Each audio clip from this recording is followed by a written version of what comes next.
Lumpy virus ছিল, দেখেন lumpy ভাইরাসের অবস্থা। ওই যে দেখেন সারা শরীরে একদম খালি চেন্ন আর চেন্ন, গোড়া গোড়া গোড়া গোড়া গোড়া গোড়া। যাই হোক আরাম হয়েছে, আল্লাহ দিলে ঠিক হয়ে গেছে গা।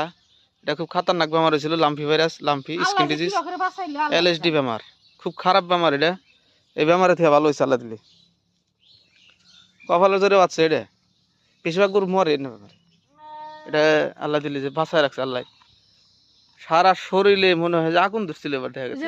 নিচে সিনা তার যে ফুড়া করে দিলেন না, হুম ওই ফুড়াটার জন্য পানি ওটা ফাইটা পারা নাই কি, পানি পড়তে পড়তে না ওটা চিড়া হয়ে গেছে, সিটা হয়ে গেল মাঠান। কিন্তু গলার তলে না যে শক্ত ছিল, এটি ফাইটা ফাইটা গেছে গা, পড়ে গেছে গা, একবার পড়ে গেছে গা, একদম চকচক আল্লাহ দিলি।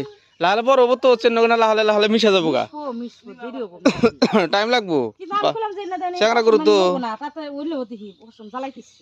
কি অবস্থা, এমনি খাওয়া দাওয়া টেনশন নাই না, খাই খালি একটা কাউই আছে এখানে হারবো।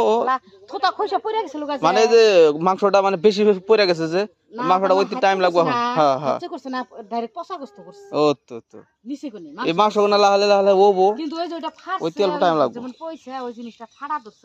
কি অবস্থা হইছে, আল্লাহ বাঁচাইছে, আল্লাহ বাঁচাইছে। মানে আমি মুসুর তলে দুটা মাস আমি বাইরে পাই, পোকা টোকা দেয় নাই না না।